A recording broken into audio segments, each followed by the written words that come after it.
नेपाल प्रदेश की वादियों और पहाड़ियों को पार करते हुए नीलकंठ वर्णी आ पहुंचे पोखरा सरोवर पर। नर्तनु है नैया केवट हरि नाम, संतन संग प्रभु भजो मिले परम धाम। नर्तनु है नैया केवट हरि नाम, संतन संग प्रभु भजो मिले परम धाम। पोखरा की सेती गंगा नदी में स्नान कर उसे पावन करके नीलकंठ वर्णी आगे बढ़ चले। मध्य में सूर्य रहता है और उस सूर्य के चारों ओर अलग अलग ग्रह परिभ्रमण करते रहते हैं। कई नगरों, पहाड़ों और वनों को पार करते हुए नीलकंठ वर्णी आ पहुंचे धार्मिक स्मारकों के लिए प्रख्यात नगर काठमांडू में।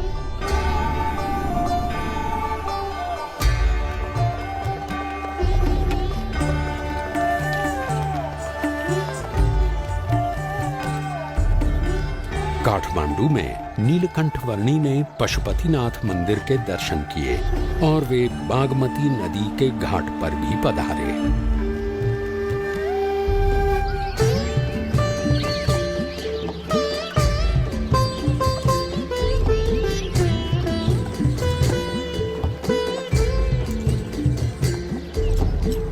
वैभवी नगरी काठमांडू के कई स्थानों पर होते हुए कुछ साधु संतों के समुदाय के साथ नीलकंठ वर्णी वहां के राजा के महल में आ पहुंचे।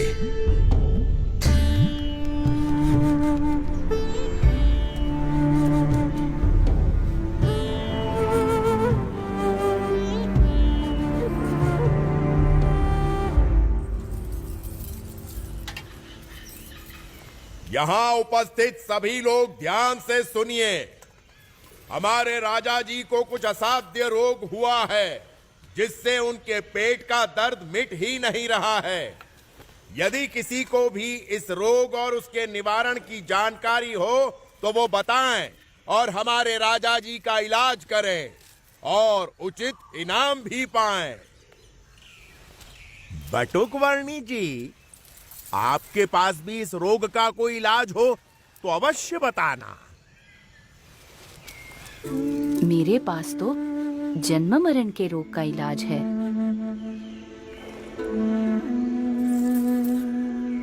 सोच समझकर बोलना बालक।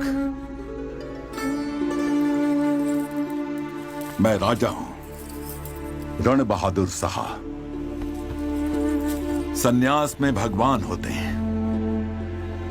ये सोचकर मैं साधु संतों और सन्यासियों को मेरे रोग का इलाज करने के लिए बुलाता हूं। और मेरा इलाज करने की बात करके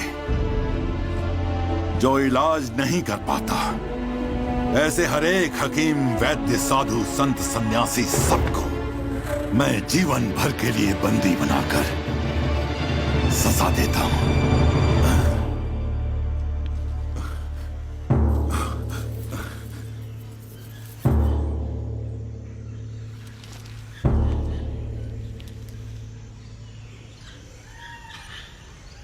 वही तो आप भूल कर बैठते हैं राजन। अपने कर्मों की सजा दूसरों को देकर इस जन्म में या पिछले जन्मों में आपने स्वयं जो बुरे कर्म किए हैं उनके फलस्वरूप आपको ये रोग मिला हुआ है। ऐसी बातें मेरे मुंह पे कर रहे हो, तुम्हें डर नहीं लगता? सत्य बात को सुचारू रूप से कहने में डर कैसा राजन?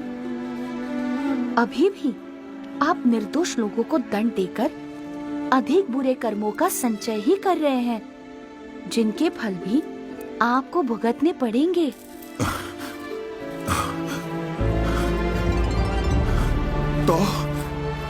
तो मैं क्या करूं? कैसे छुटकारा पाऊं इन सब से? कैसे छुटकारा पाऊं इन सब?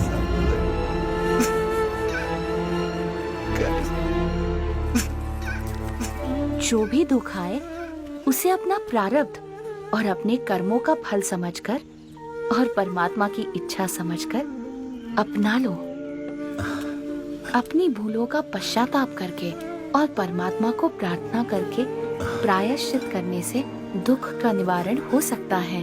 परमात्मा को तो मैं नहीं जानता, पर मैं आपसे प्रार्थना करता हूँ कि आप मुझे इन दुखों से उबार लें। आप जो कहेंगे वो मैं करूंगा।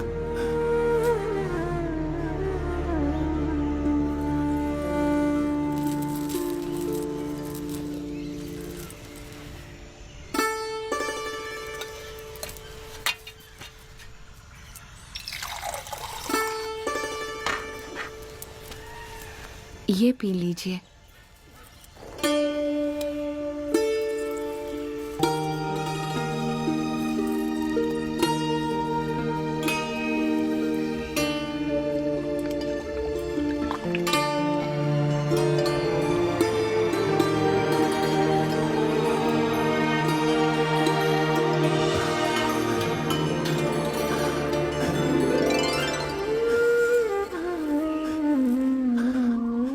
ऐसी राहत की अनुभूति मुझे आज तक नहीं हुई प्रभु।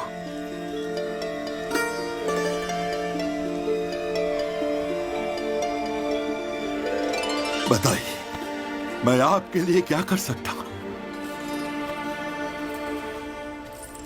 मुझे कुछ नहीं चाहिए, बस जिन निर्दोष लोगों को आपने बंदी बनाकर रखा हुआ है उन सबको छोड़ दीजिए। जैसा आप कहें प्रभु।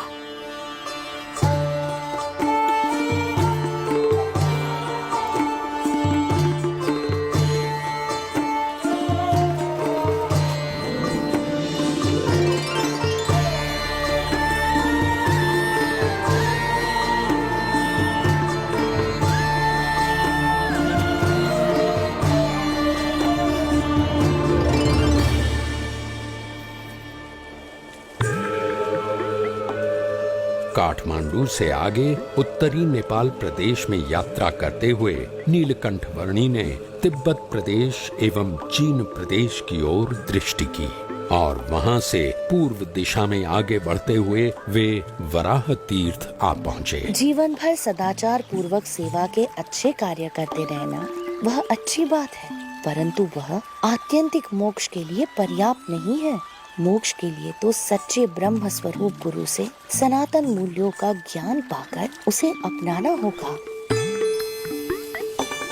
ओम गंगे च यमुने चैव गोदावरी सरस्वती नर्मदे सिंधु कावेरी जलेस्मिन् सन्निधिं कुरु।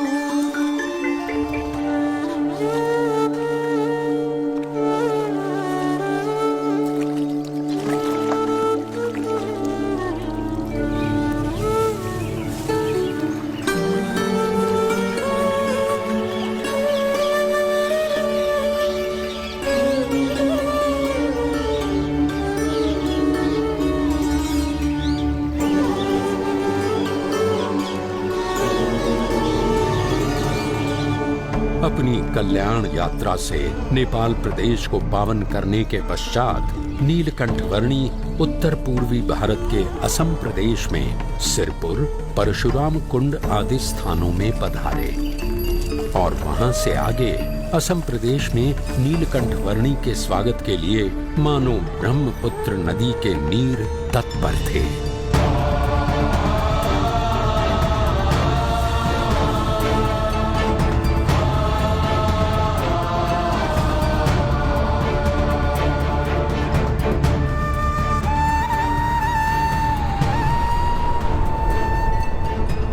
ब्रह्मपुत्र नदी को पार करके नीलकंठ वर्णी आ पहुंचे असम के कामाक्षी तीर्थ में।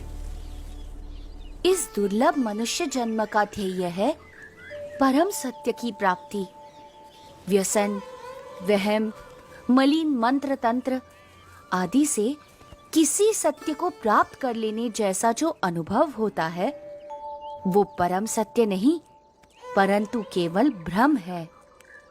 परम सत्य तो केवल एक ही है जो जन्म मरण के चक्कर से मुक्त करके आत्यंतिक मोक्ष प्राप्त करवाता है।